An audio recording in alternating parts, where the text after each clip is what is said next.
Yes, ma'am, whenever you want. Okay. All right. I'm going to go ahead and start letting people in to the webinar. And Alrighty. then Rich will probably start in about a minute after that, if that works for you. Perfect. Not share the screen. Let's share the screen. Okay. And sit in the chair. Oh, I was just going to sit and pop up and down. I'll skip back. All right. All right. Are we on? You ready? Yes. Start. Okay, awesome. Good evening, good day, good morning for some of you. Welcome to our May Lynching Sites Project of Memphis community meeting. Thank you everyone for joining in, logging in, making the trek on this beautiful spring day here in Memphis. It's good to see all of your happy faces. So I'm going to start with our usual call to calm of 3 minutes of meditation, and then I'll have some updates on what the organization is doing and things to expect in the next month or so. And then I will introduce our speaker, a return guest, Will Schwarz from Maryland. He visited us about 1.5 years ago, and he's just here with an update on what they've been doing in that time. If you guys were with us last month, during the postcards screening of that documentary we saw, and then the talk with the filmmakers, his organization was behind that. So you will be seeing him back to back this month and last month. So I will set my timer for 3 minutes for the call to calm, so we can center ourselves, and you could wipe away all of the things that have happened throughout this day and just prepare your mind to receive the information that we're about to hear, starting now.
Okay, now if we could go to the mission statement.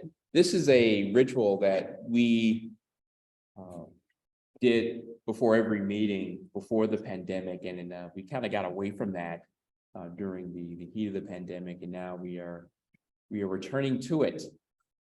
And for those who are here, IRL in real life, we're gonna go scroll around the room. We're gonna ask each person just to read a sentence of it. It's who are we, vision statement, mission statement, and our goals. So I am going to start us off, and then we're going to go with you, Bob, and then we're just gonna snake around, okay? All right. Who are we? The Lynching Sites Project is part of a growing network of people who want the whole and accurate truth to be told about the history of Shelby County. We believe that we can heal and grow and understand and face openly the history of racial violence in the community. In this work, we join with the national effort of Brian Stevenson and the Equal Justice Initiative to memorialize over 4,000 lynching in our country in 1877 and 1950. Vision statement, opening our hearts and our community for racial healing by shining the light of truth on lynchings in Shelby County, Tennessee. Mission statement. The Lynching Sites Project is members partners with a growing network of organizations and congregations of faith in order to acknowledge our shared history of racial violence and our ongoing resolve for racial justice and racial equality. Our goals were to remain grounded in silence, prayer, and listening. To build relationships and trust and new understanding among all to be a part of this work. To partner with others in Shelby County who are also working for racial equity and community. To identify the names of victims of lynchings in Shelby County. To locate the sites of these lynchings and place a memorial to each one. To make available written records as well as audio and video recordings of descendants of both lynching victims and of those who were involved in or present at these lynchings. To engage local religious leaders and congregations in this work. Make available to local schools and the public study resources and an interactive website accessible for all. To hold interfaith prayer services. To engage the arts and the artists in this work. To make available groups and classes where the deeper, more difficult conversations about race and racism can take place. All right, thank you. Stop sharing. I can bring us back to. All right. As I said, tonight we have Will Schwarz as our guest. And before we get into him, just a few updates on things that we have been up to.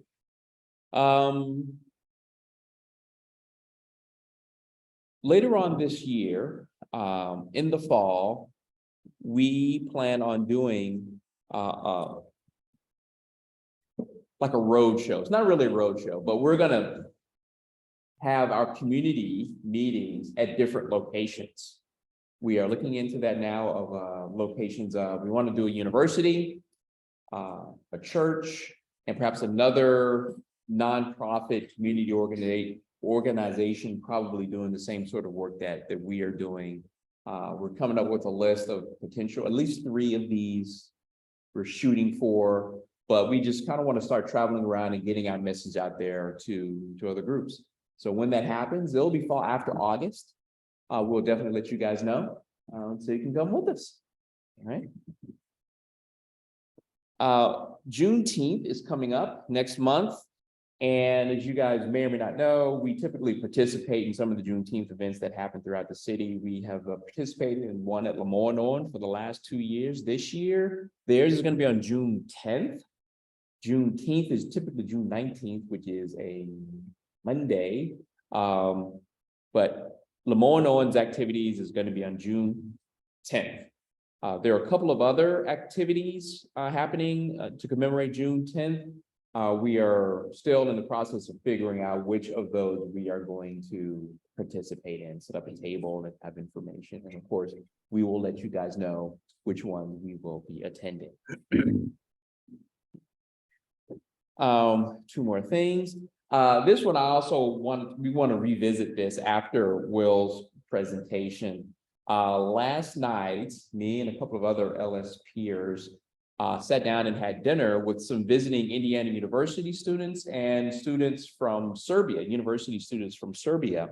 They are visiting the Serbian students are visiting the United States and going on a civil rights trail starting here in Memphis and then throughout the South, including Mississippi. Indiana University students met them here in Memphis over the weekend to continue the journey through the South. This was organized by Alex Lichtenstein, who invited us to the Community Remembrance Workshop up in Indianapolis back in March. So it was good to see him again and also to meet with, it was about maybe, 2 to 3 dozen students? 18 from Serbia and 18? 9 from India. Yeah, okay. So 18 from Serbia, 9 from Indiana. And we'll talk about it after Will's talk. We split up amongst the students and just kind of talk with them about what we do and what they're doing and their thoughts. And so it was a really, really great night. We have some photos too. We'll share. Lastly, I think I might have said this the last time, but I'm pretty excited about it. I'll say it again just in case I didn't say it. But the next marker we are putting up is for the victims of the People's Grocery Store lynching. Moss, Stewart, and there's a third gentleman, Young, no, not Young. McDowell, yes, thank you. Our researchers, we believe, we have found the actual site of where they were lynched. You may be familiar with, there's a marker here in Memphis at the curve, which is the corner of like Mississippi and Walker. That is the site of the People's Grocery Store itself, which has been taken down to correct some misspellings, grammatical errors. And I'll put it back up at some point. So this marker would mark the actual, what we believe is the actual lynching site. Now, up until a couple of months ago, we were going to put that marker on city-owned property at Booker T. Washington Park, which is about a couple hundred yards away, maybe about a quarter mile away from where we believe the actual site was. But I visited the site a couple of months ago and noticed that there was a new biking trail and park that went from Booker T. Washington Park to the site where we believe the actual lynching took place. So now, before it was just overgrown trees. Now the city has purchased that property and have put a park there. So some of you know that one of our requirements for a marker is we like it on city-owned property because if it's on private property, you know, it's yada yada. So now that it's city-owned property that fits our criteria, and it's not even closer to where we believe the actual site was, we believe that it is the actual site. We are going to do some more lawyerly paperworking to get the marker moved to, well, it's not put up yet, but to place the marker at that new location. So I can't remember if I told you, did I tell you guys this the last? No? Oh, awesome. So yeah, I'm very excited about it. It came as quite a surprise when I was there. I was like, well, what is this? Oh my gosh. And Carla went online to probably the county assessor's office, I can't remember, and saw that, yep, the city bought it fairly recently, I guess. Well, that's the last couple of years. So things work out.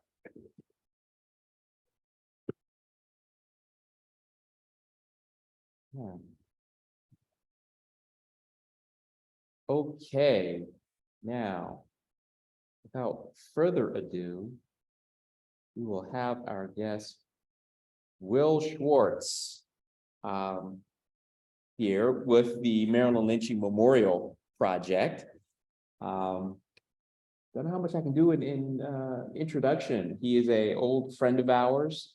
The Maryland Lynching Memorial Project, I kind of view as we are kind of walking in their footsteps in some instances, and that we like to do a lot of things that they're doing as well. Maryland has done the state of Maryland has done a number of things I wish Tennessee would do, but they're in the business of community remembrance and remembering this history. Will was last with us in October of 2021, and he's here to give us an update. And I hand it over to you, Will. All righty. Thank you very much. Let me figure so I can remember how to share this thing. And we hear you, and the Q&A is open. The chat is not open, though, right? No, I'm asking you. Oh, no. Chat is not open, but Q&A is open. Yes. So if you have a comment, you're gonna have to put in the Q&A. I'll be monitoring the Q&A. And please, if you have questions, go ahead and put them in the Q&A, and we'll get them to Will. Okay, can you see the screen? Am I happening? Yep, you're happening. All right, good. I never know when it's going to crash and how it works. So I'm still befuddled by all of this. So anyway, first of all, thank you so much for having me again as a repeat offender. I appreciate it. It's always a joy to be with you. And I feel like I've known you guys for a while. We've gotten such great help from Rich and from John Ashworth and from Jessica and others. And so we feel, very a great affinity, and I'm really happy to be among you again tonight. I want to go over just a few things that you may be hearing for the second time, and if so, I apologize. But I just want to let you know, just want to start out with telling you how this whole thing happened. Because I have to tell you, I never imagined, 6-7 years ago, I never would have imagined that I'd be sitting here speaking to you about this and about the Maryland Lynching Memorial Project. I'm in a book club, and years ago, a friend of mine who is in the book club, who happens to be the federal public defender in Maryland, he mentioned that there's this hotshot civil rights lawyer that was going to be speaking at the Pratt library, our downtown library in Baltimore City, and that it might be interesting to go. You might be interested in hearing him. And so it turns out that it was Brian Stevenson. I had not heard of him at the time. He was on the book tour for Just Mercy. So, we went. I went with my wife and son, my youngest son. And, he was spectacular. And it's read the book, which I'm sure most, if not all of you have also read. And it's life-altering, even for someone my age. And it was just a stunning book, and it was a stunning evening. And in the course of his book talk, he mentioned that EJI had just finished its first iteration of the Lynching in America research that they had done when they set out to document the racial terror lynchings that had occurred in this country.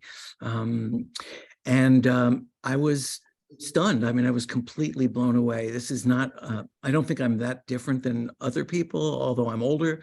But, this was not something that we covered when I was in high school. Let me just put it that way. It was never mentioned. It was something that we might have had an inkling of, but it was, something in the rear view mirror way back there. And it was not brought up. It was not mentioned. And so I was horrified. I was horrified, not just by that I hadn't heard of it, didn't know about this, how widespread it was. But I think what really, there were two things. That one was the scale of this issue. I mean, you mentioned in your mission statement the 4,000 lynchings that we know of. Now the EJI has documented more than 6,500 since the time that we first learned about this. And so, but also the depravity. I mean, these were grotesque, sadistic, awful murders. And it seemed like it was important that people learn about this and know about this. And so the first iteration of this book, of the research, really concentrated on the 11 Confederate states and Kentucky. Those 12 states together had the lion's share of these murders. And so I thought someone ought to be doing this work in Maryland. And I assumed someone was doing the work in Maryland. And I set about to find them. I'm a filmmaker, and I thought it would make up an interesting story, an interesting feature to do. And I think it speaks mostly to my failures as a researcher, that I was unable to find anyone who was working on it. There were, in fact, people who were doing some research on this, but I couldn't uncover them. So anyway, I did I mentioned this to actually someone else in the same book club, who is a history teacher at a county high school. And we talked, he thought it would be an interesting project for some of his students to do as a extracurricular thing. So I worked with them for a semester. I went in every week. We would arrange to have Skype interviews. This was before Zoom was a word in our vocabulary for this thing. It was really awesome. I mean, we all learned together, we would have interviews. We had people like two of the lawyers from EJI, one of whom was actually himself a survivor of the genocide in Rwanda. We spoke with the guy who is the head archivist at Tuskegee University, which, when it was the Tuskegee Institute, was really the first repository for a lot of the information and artifacts related to lynching in America. And we had lawmakers come in, and we did trips to the Historical Society and Lewis Museum of African American History and Culture, which is I'll talk more about later. By the end of this semester, I realized this was it was too important to drop. And so I really didn't know much of what I was going to do, but I had been in touch with EJI throughout this process, because they were just starting to roll out the community remembrance projects, and they were in the process of doing soil collections. And I learned about that, and I offered to do one in Maryland. There was one, there was a lynching that happened like a mile straight in front of me at what was an old county jail. And I'll tell you the story about that in a little bit. But, a building that I go by, I've gone by tens of thousands of times, and I had no idea of that history that happened there. So they took me up on my offer, and we, there was something in the paper that morning. And this was, honestly, I really didn't know what I was doing, and so I didn't really want to publicize it too much. I did a radio thing on public radio leading up to it, and then this article was in the paper the morning of that collection. But it doesn't even, if you read it, it doesn't even say, the time of the thing, but it gives a little bit about the story. So, even despite the lack of PR about this, about advertising it, we had, a pretty good showing. And this was, as I mentioned, this was a jail at one time, a county jail. And I just want to mention one thing about the person. I don't know if you could see the second person from the right up in the back. Her name is Jenny Lyles, and she's a public historian. And so after this ceremony, after we collected the soil and shipped it off to EJI, she was really interested in finding out more about this victim, whose name was Howard Cooper. In the newspaper, anything we know about this lynching was from the newspapers at the time. And in the newspapers, he was, characterized as this brute, reviled. He was a menacing, figure, and anywhere between 19 and 25 years old, according to the papers. And she wanted to learn more about, Jenny Lyles, that is, wanted to learn more about his family, and she wanted to know his mother's name. It wasn't in any of the accounts. And so she did she's an incredible researcher. She went to work, and she found him and his family in the census records. And what this shows is, this is the census from 1870. And it shows that he is listed as living with his parents, an aunt. He had a twin brother named Henry. And they list his age in 1870 as 6 months old, which means at the time of his lynching in 1885, he couldn't have been more than 15 years old. So, to me, that just, it's so sad. And it just kind of underscores to me why it's the importance of doing this work and of learning the truth about these awful crimes. And also, I think there's something very important about being in the place, right? About being where it happened. I think that's very important, critical. So it was shortly after this ceremony that we incorporated. We are a 501(c)(3). We work to advance the cause of reconciliation in Maryland by documenting, researching, and documenting the history of the racial terror lynchings. We advocate for public acknowledgement, not unlike what you do. And we hope that in doing so, we honor and dignify the lives of the victims. And, we know we have been able to document 38 lynching victims in Maryland. So, and I'm just going to leave these names up for a little bit because I just think it's important to have their names register. Our estimate has varied over the year. When we first did our first conference 5 years ago, which we'll talk about a little bit, I think we thought there were 41 or 42. But what we found is a couple of them were false reports. There was one that we determined that was said to have happened in this county where I am, but we later found out it happened in Missouri. It was the right name, it was the right date, but it was the wrong place. And that's a whole other story about how that happened. And then there were, white victims that we didn't count. I mean, we're interested in racial terror lynchings, not vigilante killings, which were, there were a couple of those as well. So 38 is our best estimate right now. It's quite possible that that number will change as we learn more. Two of these lynchings on this list, we didn't know about when we first started. They were and involved children as well. They occurred.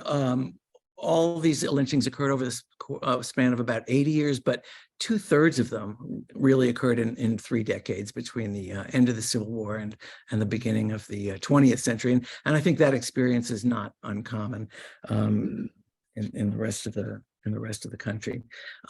These are where they occurred. And this might not be so interesting to you, but I only wanted to point out to you that, first of all, Maryland's has 24 counties, including Baltimore City. We know that lynchings occurred in 17 of the 24. And those counties that are listed in red, those are counties where we have local coalitions now that are doing this work. And I will tell you that when we started out, there were no coalitions, 0.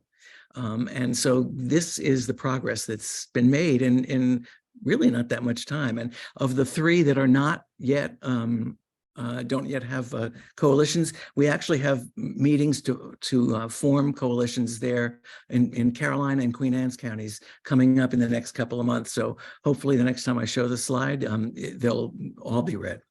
That was so anyway, so that's where these lynchings occurred. Probably the most important thing we did in the first year that we were in existence was we held a conference down at the Reginald Lewis Museum, and here was it was the poster for it, and here's a couple of scenes from it. It was stunning. We really didn't know what to expect. We're going to give the tickets away on Eventbrite. They were all gone before they were even on the market. That's how, I don't know, people heard about it because they saw that article that was in the paper and word of mouth, but it was stunning. And that is Evan Milligan in the middle there from EJI, who was speaking there. It was a combination of different kinds of presentations and panels, and there were films and stuff, and it was pretty amazing. And then we got some really nice coverage in the Washington Post there. And that really helped to fuel an incredible interest in this work. it galvanized interest not only in the Maryland Lynching Memorial Project, but I think also in the subject matter, right? It was in the issue. People saw each other from different, from that they didn't know would be there. They recognized each other from their communities and stuff. And there was something really energizing about being in a room full of people with whom you share the same values. And also remember, this also occurred early in the administration of the previous administration. And that, I think that was a unique time. And I think people realized that, no one's going to take us by the hand and lead us to the garden of racial reconciliation. I think it was just really empowering, and people took it in their own hands, took it in their own power. So, in fact, within weeks after this conference, the next week, I was already speaking at a bunch of different places, a number of other counties. And really the work that we set out to do from that point on was to help create coalitions at the local level. EJI focuses on that, as you are aware. And, I'm also, I think of something that Sherilyn Eiffel wrote, and I think it was on the courthouse lawn. She talks about how, just as lynchings were local, so must reconciliation be local. And so we really focused on helping coalitions form at the county level. And then another thing that we did was at the first conference, there was a woman speaker, a delegate in the Maryland House of Delegates, whose name is Jocelyn Pena-Melnick, and she was about to introduce a bill to create a Lynching Truth and Reconciliation Commission in Maryland. There had been a similar effort a couple of years earlier that had died in committee. So there was nothing about this that was a certain thing, but it happened. I mean, she introduced the bill. It was sponsored by a gazillion other people. That was some testimony there in the upper left. That's Nick Creary. I mentioned earlier that I determined later on that there were people that were actually doing the research. And he was actually one of the main guys. He was a professor at Bowie State at the time. Bowie State is one of the 4 HBCUs in Maryland. And he was working with graduate students. And he actually approached Delegate Pena-Melnick, who is sitting to his left, and she about writing this bill. And she did it. I mean, she listened to him, and she called up the guy that does the legislative writing for them, and they created this bill. And also testifying that day to the delegates left, that is Ben Jealous, who I think at the time was the head of the NAACP. So that was an important milestone, I think, for Maryland, and so that we continued to do our outreach work, and over the summer. And then in September of 2019, when the law had been signed, the commission had been formed and was in place, we sponsored this kind of a public launch for the commission at the University of Baltimore Law School. And that is Sherilyn Eiffel and her trademark red blazer, I think, speaking to the crowd that came. And it was an incredible evening. It was really wonderful. And again, it was very energizing. And so, that we just continue to hammer away and mostly working on coalitions and doing different remembrance projects. And then we had our second conference a year after the first, and this was at Morgan State University, which is another of the HBCUs. And I want to just show you, in the intervening year, I want to just give you an example of what happened. On this crisp fall Sunday afternoon, more than 100 officials and residents came together at the Poolsville Presbyterian Church to commemorate the lynching of 22-year-old George Peck, an African-American man who was accused of assaulting a white child. His case was never brought to trial. Lynchings such as his would become a hallmark of the post-Reconstruction period, It is important to remember the history. It is important to memorialize it, but it will mean far less if we do not have an honest, robust, radical conversation about what's next. You are here because this matters to you. You are here because you are part of the question of how did that happen and how can we make sure it never happens again? There have been too many tears and too much blood, but we collectively can do something about that. Show up. That's the first victory. Show up. Show up united and let those who would take us back to those places of chastening rods and tears and bloodshed, show up and let them know how wrong they are. Stand in the places. If you want to know what to do with that privilege that you have, use it. It's power. That's why you have it. Use it to turn this nation around. Use it to change Anne Arundel County. Use it to make this place what we know it can be.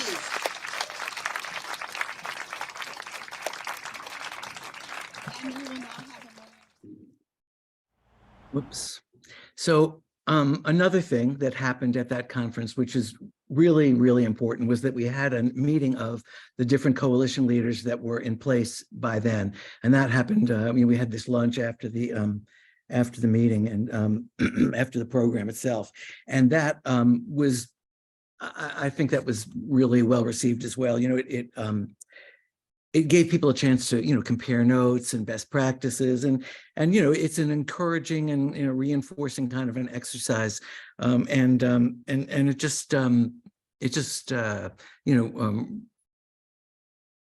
reinforced for us how important it is to do this work at the local level, and really the local coalitions by then, that they were really starting to take off. So then early the next year, right before COVID, the coalitions just started going, getting really busy, organizing, having programs for their communities, working on community remembrance projects and the like, and then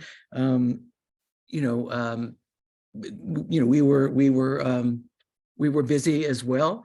We had continued our events and our outreach, engaging the communities in a number of ways. In the upper left, that's Baltimore County organizing meeting. That's the county executive who really took this to heart. We did these benefits. A couple of the coalitions did benefits of Just Mercy, the film, which had just opened. Anne and Emmett is a play written by Janet Langhart Cohen, who's the wife of, she's a broadcaster and an author, and she is the wife of William Cohen, who many of you might know as the former Senator of Maine and Secretary of Defense as well. And she had written this play about imagining if Anne Frank and Emmett Till had met and they were performing it. It was being performed at Morgan State University. And so we were able to arrange to do a benefit performance, and the Cohens came up and we had a reception beforehand, and then a talkback session afterwards, and it was really incredible. It was just wonderful. They were incredibly kind and generous. And then, of course, everyone, all the coalitions were continuing to do their own community remembrance projects and outreach, and working on those. COVID was a challenge. I don't need to tell you that, but what we did in response to COVID was we started holding programs like this, like the one we're doing right now. We created a racial justice book club with the Baltimore County Library, and those are a few of the titles. They met monthly. We would have a subject matter expert come in and speak for about 10 minutes or so, and then everyone would break out into guided discussion, smaller groups of guided discussions. And it was a similar routine with the films. We would pick films of interest, not only relating to the history of lynching, but social justice in general. And actually, it's that was an important part, is expanding the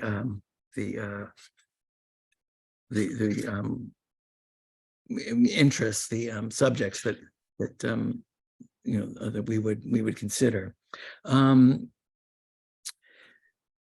We continued to do, as COVID loosened up, or as people got more used to working with it, living with it, we would continue to do our other projects and social action things. And this was all of the different communities were doing that. They had, we had art contests, we had annual remembrances. Now all of these coalitions are doing that. And all of these coalitions are really finding unique ways to, to have meaningful programs for their respective communities.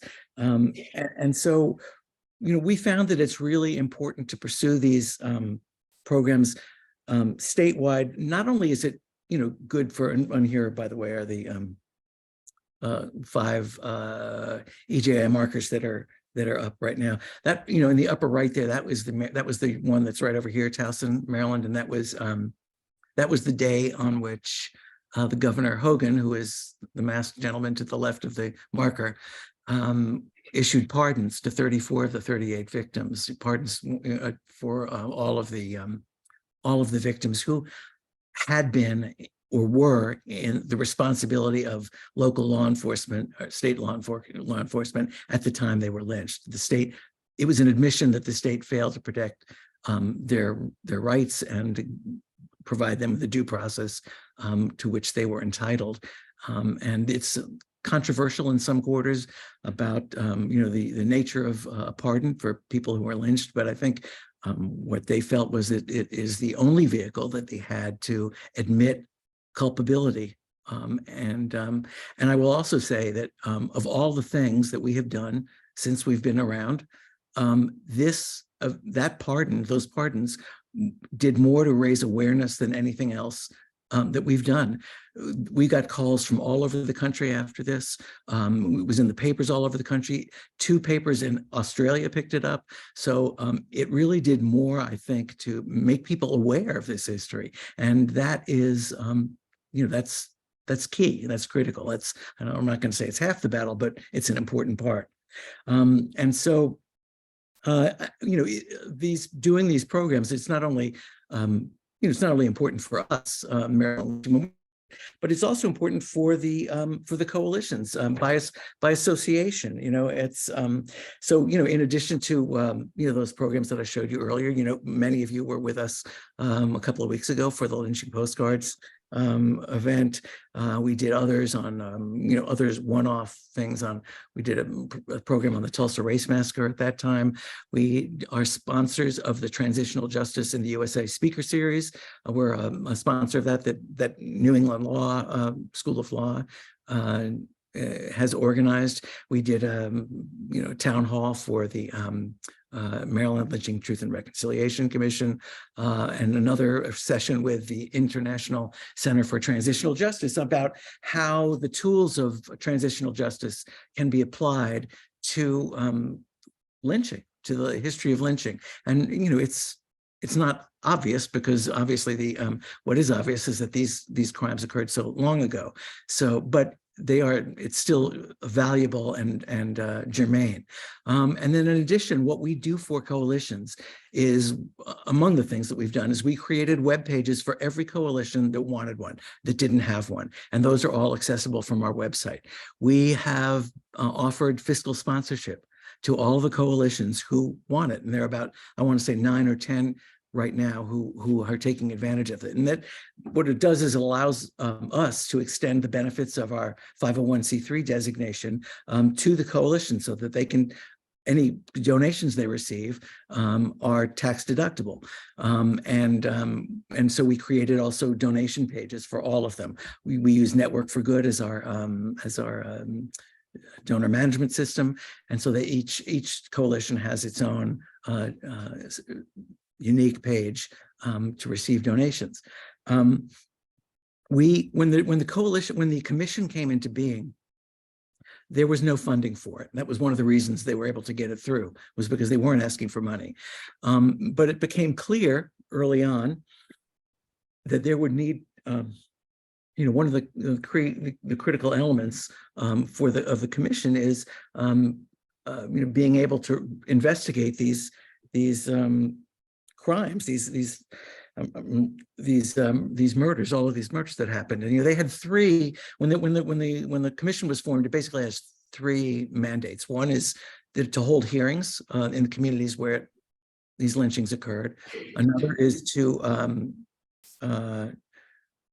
determine how the legacy of lynching continues to damage these communities, influence the communities. And then the third is to take recommendations and make recommendations to the governor on the best way to address this history. And so a critical element there was to gather oral histories from people who may have second or third hand knowledge, or people who have done the research, people who have relatives, people who had friends. And so we started with an outfit in George Mason University. We started this Maryland Lynching Oral History Project. And so we are funding that. And what it does is, we're interviewing people all over the place. And it's also in the control. I mean, the thing that makes it interesting, or another thing, is that it's all done locally, so that every coalition who is taking part, we train people in the at the coalition, with the coalition, so that they can do the histories themselves. We use this really very cool platform for doing these interviews. It's called Their Story, and it allows us not only just to videotape it, it does transcription immediately, in real time, and it's pretty easy to use. So it's been a very popular thing to do, and so those histories are going to be available to the commission, And then the other thing that I'm really, really excited about is that this last year we signed an agreement with the Lewis Museum to create a permanent exhibit, Maryland Lynching Memorial Project exhibit on the history of lynching at the Lewis Museum. And that has just started. We just met with the exhibit designers a couple of weeks ago, and so that is going to be happening, and I think that's pretty unique for any state, and that's going to include a memorial as well to all the known and unknown lynching victims in the state. So I do want to talk a little bit about the relationship that between the commission and us and EJI, because there's some confusion in the marketplace in that, and I just wanted to go over that briefly with you, so that EJI, now that we are a 501c3, and then we were formed in 2018. I think EJI was formed in 1989. I could be wrong on that. We were in 2018, and the Maryland Truth and Reconciliation Commission was formed in 2019. So we all have, relationships among each other, and then within, our organization, we have local coalitions that also have relationships with EJI and the commission. Again, the names that are in red are those where the coalitions already exist. And then also within, each local coalition, each county has relationships of its own in their community. So for instance, I work with the Baltimore County Coalition. We have ongoing relationships with the public schools, with the public library, and with the government. And so that's, kind of gives you a little bit, the commission is sunsetted in a few years. They actually had to be extended because of COVID and everything. So, but in any case, they are now holding hearings, and they've had 5 so far. And I wanted to share with you, I mean, I think they are an occasion for some profoundly moving testimony. And I think it's important for you to share that, because I want you to see how incredible it was. And this was a film that this was just a clip that we showed at our most recent conference, which was in November.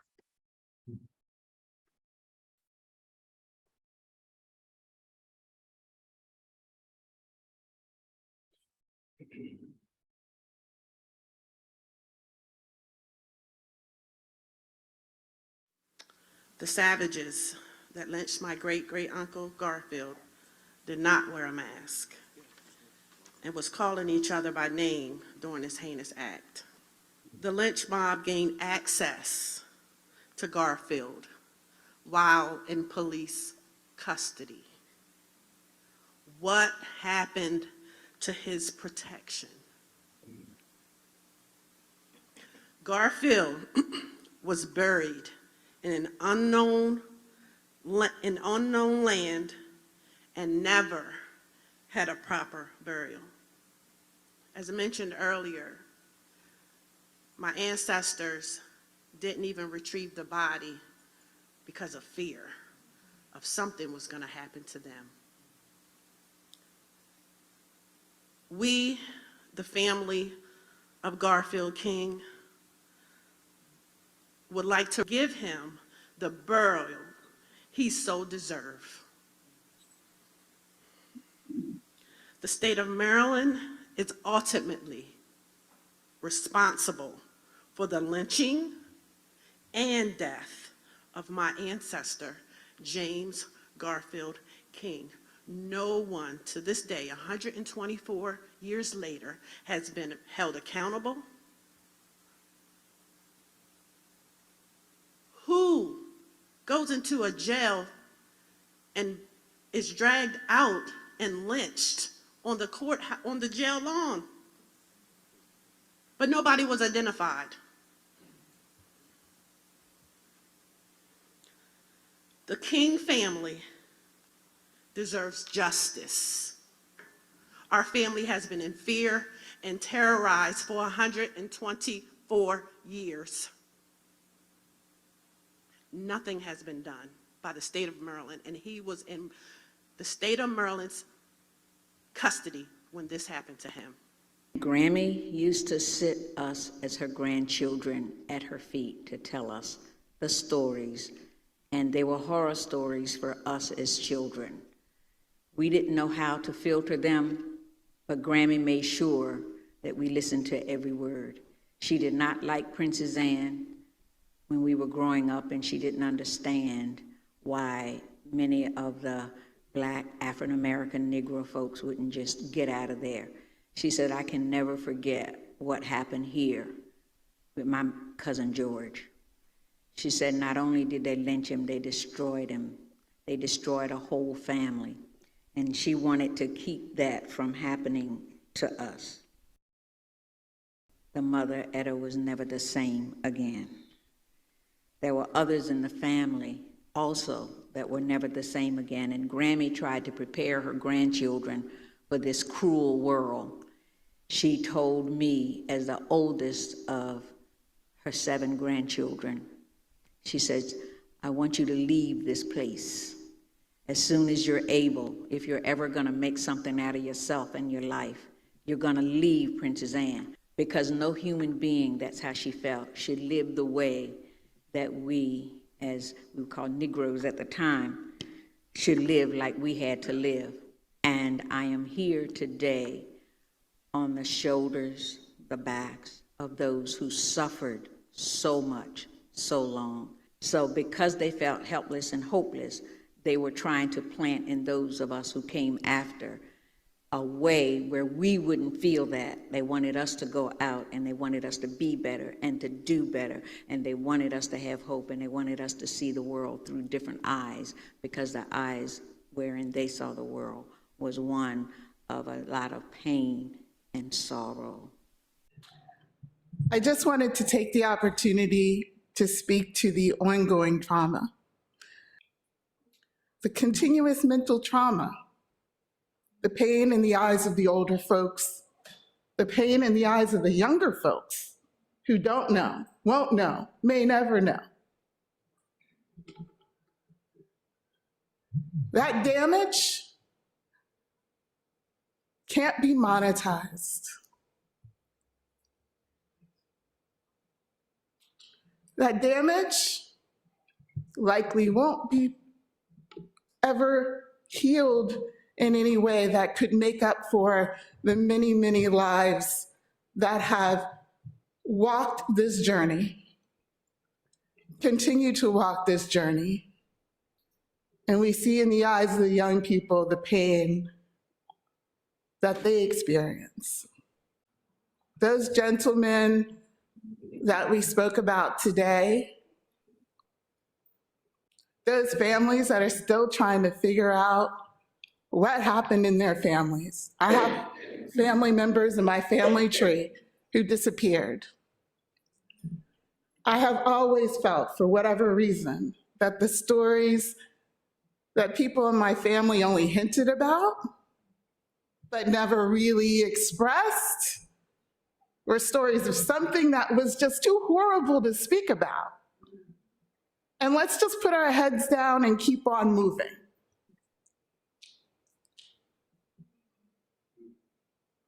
But the pain is still there. So at some point, we do need to talk about it and figure out the way forward. And that involves all of us.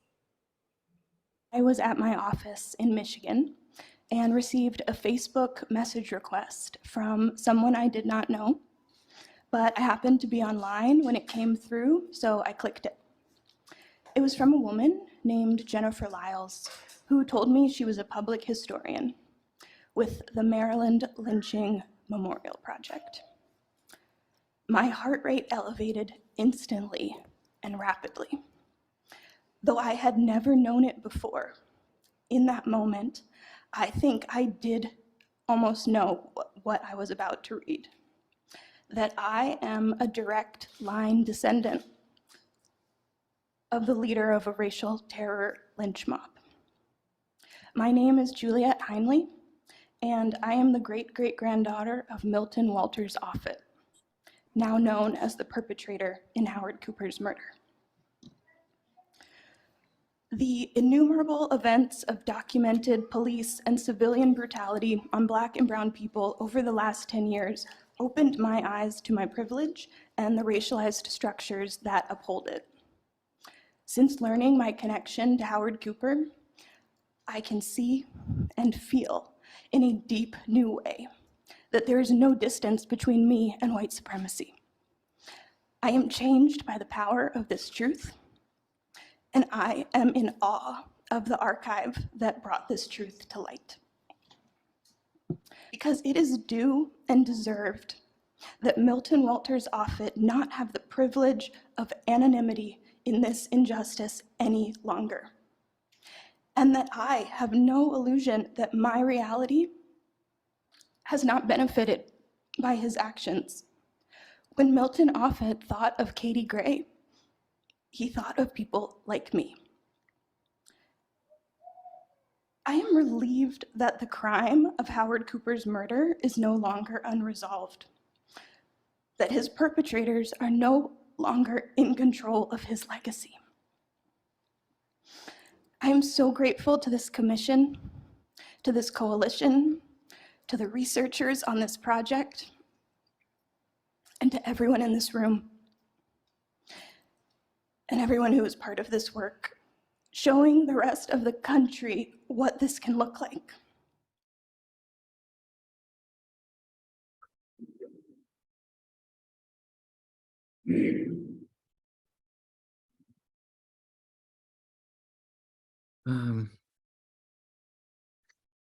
So I'm just gonna stop sharing at this point.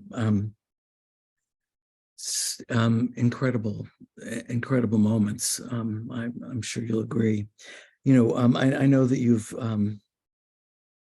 heard Brian Stevenson talk about the fact that truth and reconciliation are sequential, right? That there can be no reconciliation until there's truth, until we accept the truth and confront it. And I like to think that the Maryland Lynching Memorial Project is like the truth part of that equation. And it's so critical to attend to this history, right? These are not scars, these are open wounds, right? And we have to let people know what happened. We have to correct the record and give people the opportunity to learn the truth about this history. and we have to understand how the legacy of lynching continues to manifest itself in our lives, and understand that it's white supremacy is the fuel, right? And the lynching was its most virulent form, but it continues to damage us.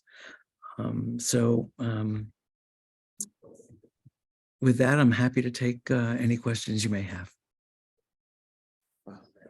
Thanks, Will. We do have a question online.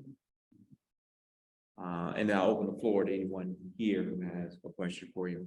Stacy Sanders asks, in your opinion, why do you think it took so long for the U.S. Congress to pass an anti-lynching bill? Could it be related to the fact that lynching was possible because the entire white community / law enforcement were complicit? Yes, and it took so long because this is a deeply, disturbingly racist country. I mean, it's inescapable that it took so long. Please, and yeah. I mean, that's why.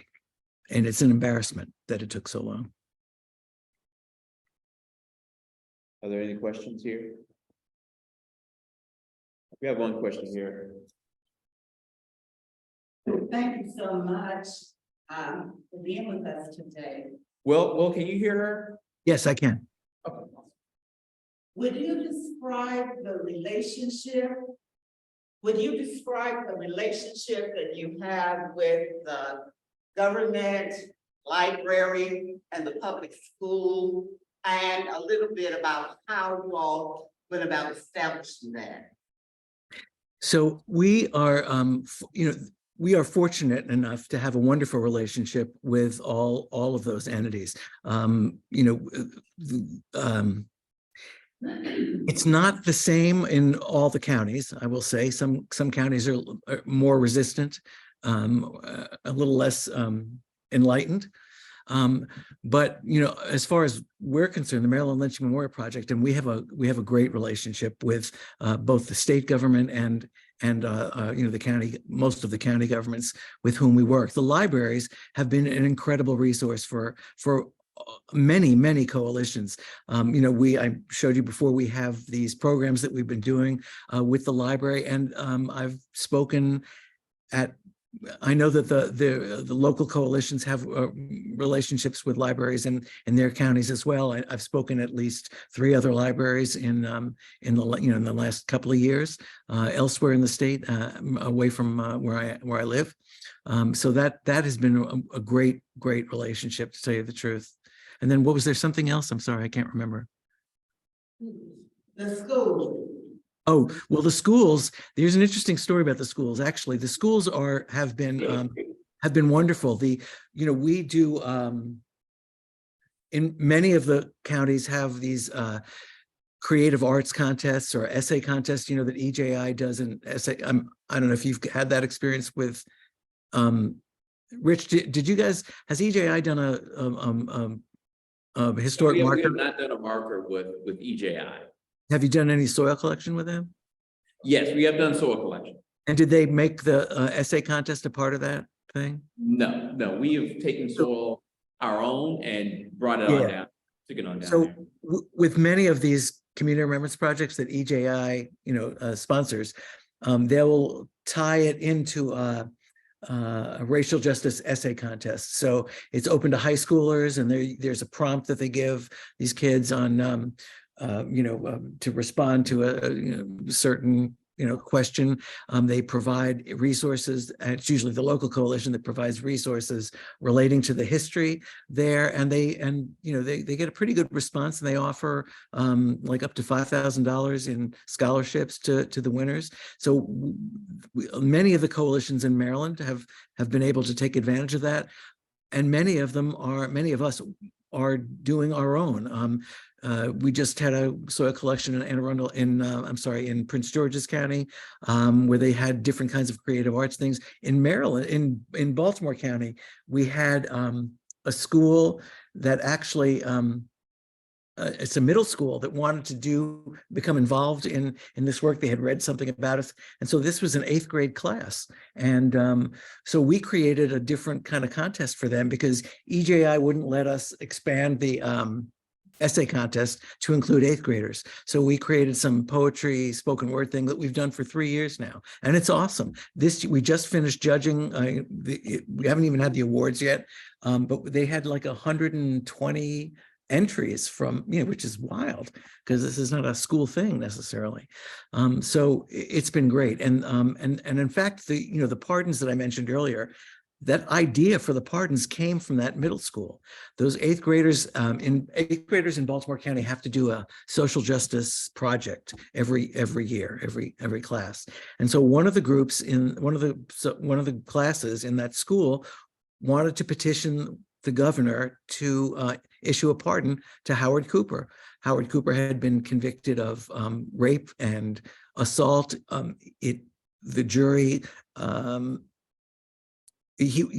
victim never said she was raped. Howard said himself that he denied that she was raped, that he had raped her, but that he admitted that he assaulted her. In any case, the jury deliberated for less than a minute, never left the courtroom.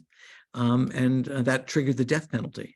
And so it was, he was lynched when an appeal was about to be made to the Supreme Court based on his 14th Amendment rights. And so that's what happened. We have another question that's come in online from our own Samuel McDaniel. He heard, I guess, from the video of the speakers sharing their pain and that it needs to be addressed.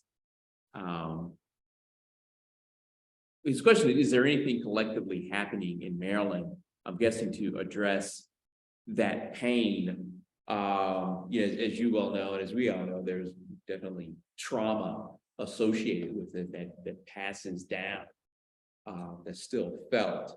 Do you know of any efforts to provide assistance to Yes. So I know that for when the hearings happen, there are trauma specialists on site, and also online. And so that anyone who feels they need some attention or is in distress has it available. As far as a statewide effort in that regard, I'm not aware of it. I do know, to the point though that the questioner is making, at our second conference there, we had someone there from Howard University who was talking about inherited trauma from white supremacy and from lynching. And so we know that it's real. And I should mention that in addition to the, when we do that exhibit at the Lewis Museum, there will be a memorial there as well. We're probably going to create a contest to have a local artist create it, but there will be a memorial there. And we're going to create a vehicle for the display of the soil that has been collected all over the state. So that's going to happen as well. Oh, we have 2 more questions. I saw Tom. Okay, go ahead. Your program costs money. How do you fundraise? So, oh man, don't ask me these questions. So we raise money. It's all donations. I mean, I would say that we got one grant that was associated with the COVID thing. I can't remember what it was called. That was for $10,000, and we got another grant to create, and this is something I forgot to mention, that we are creating a digital archive. So all of the public records available and other papers and artifacts that we can get a hold of are going to be digitized and housed in a central location, online location, so that anything that's related to the history of lynching in Maryland will be found there. And that will also be included in kiosks at the museum when we create that exhibit. But we are just, honestly, I that is something that I am. It's a constant issue. I am not a fundraiser. I hate asking people for money, but people have been, have been generous with us. And so it's, every newsletter has a thing where you can open it up and make a donation. Every event that we have has an option to make a donation. And so, there's a lot of that. And this, the other part of his question was, how big was your budget? And I also want to know, how big is your staff? Do you have like paid We have employees? no staff. This is all volunteer stuff. We have two people who do part-time work. I mean, who do we pay? One is does work for social media stuff, and the other one is an historian, and he's doing research work. He's actually kind of overseeing the digital archive thing, but they're both hourly. We have no full-time, and that my goal is to find someone to be an executive director, and so that we can pay them, and so that I don't have to do the newsletter. The newsletter every month is it's like an albatross around my neck. So so if you can know of if you have any leads on that regard. Well, we could ask you the same question. You said you got the grant for the digitization? Is that For the digital archive? Yes, that was from the there's an old museum. It used to be called the Maryland Historical Society, but they changed their name. I think it's called the Maryland Center for History and Culture. And they have a program there, a grant every year.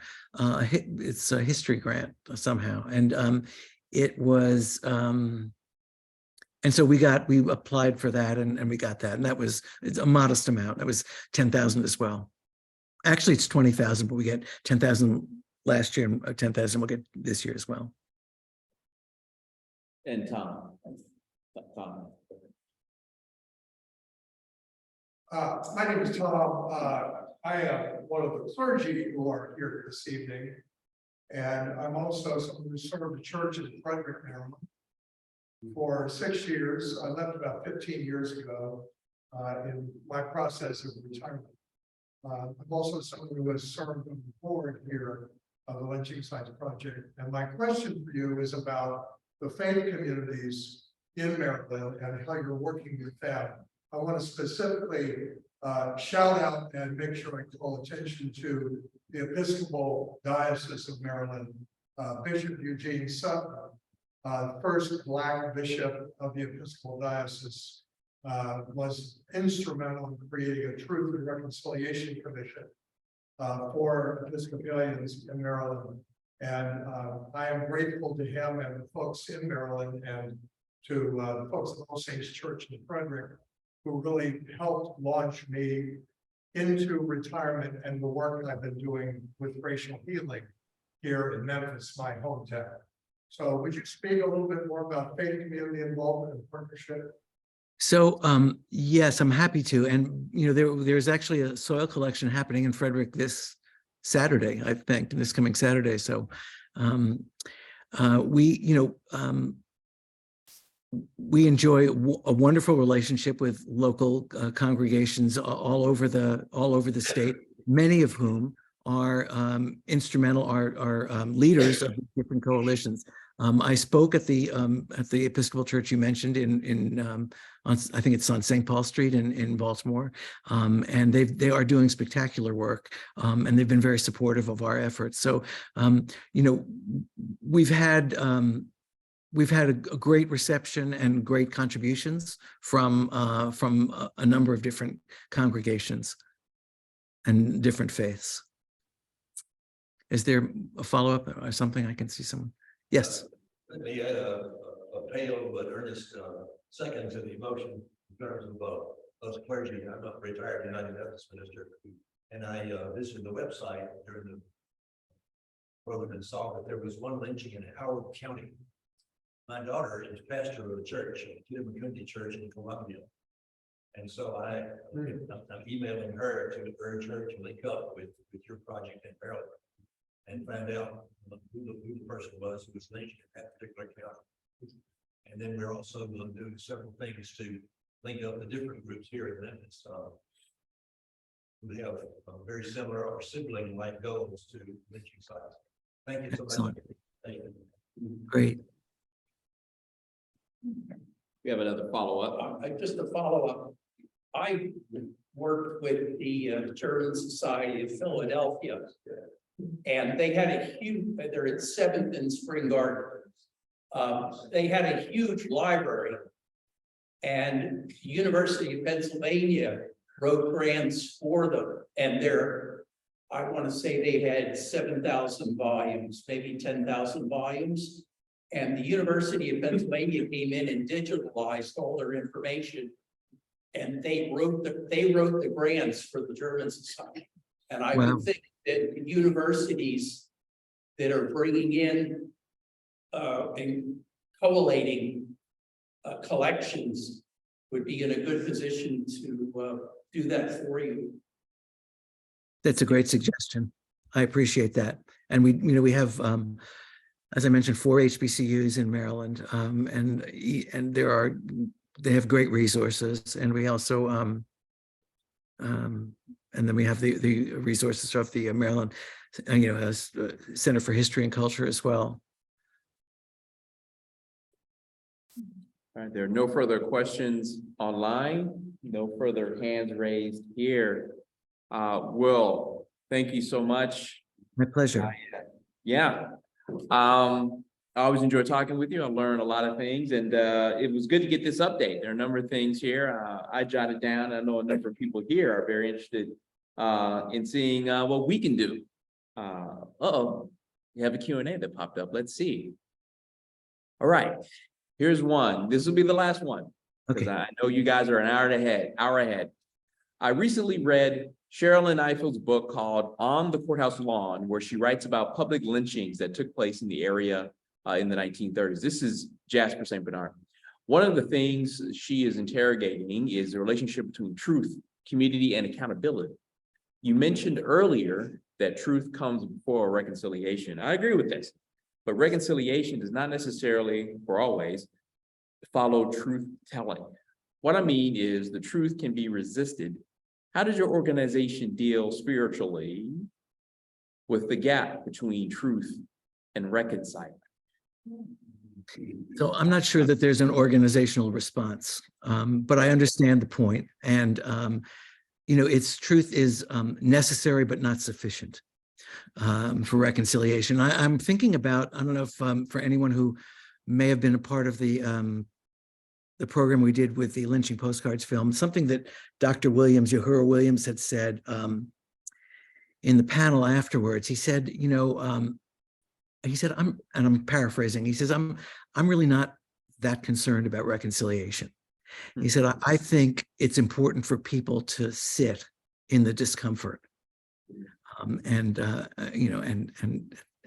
experience that and take that. So I thought that was an interesting kind of approach, take. Yeah. So,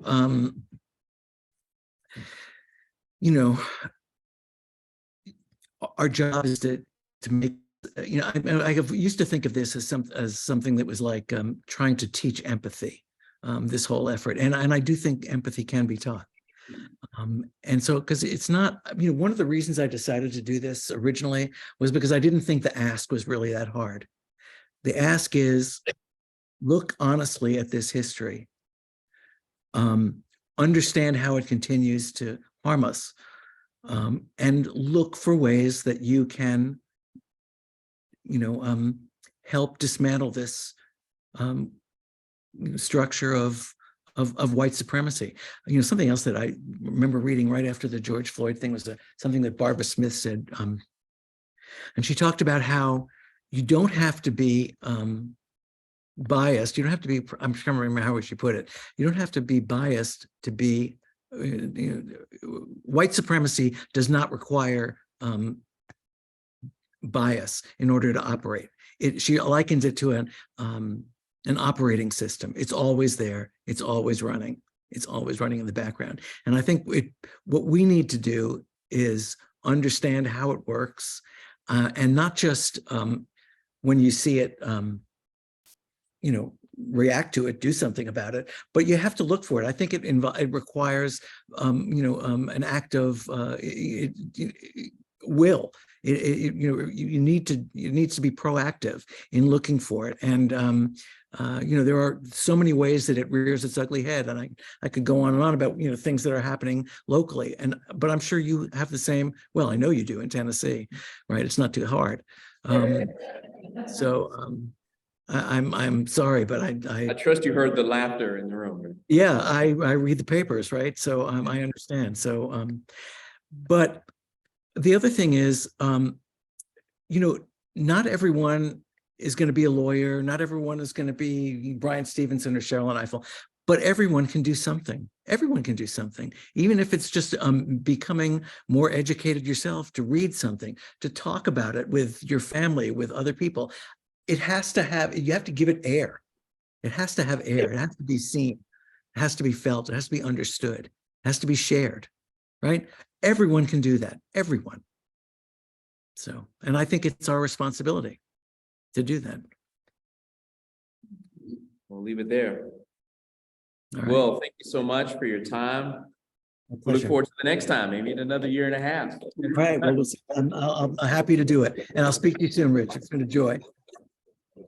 Take care. Have a good night. Thank you.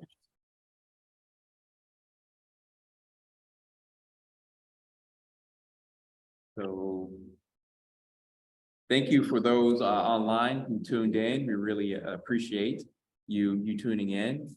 We're going to close the webinar down, and we'll see you guys next time. Thanks.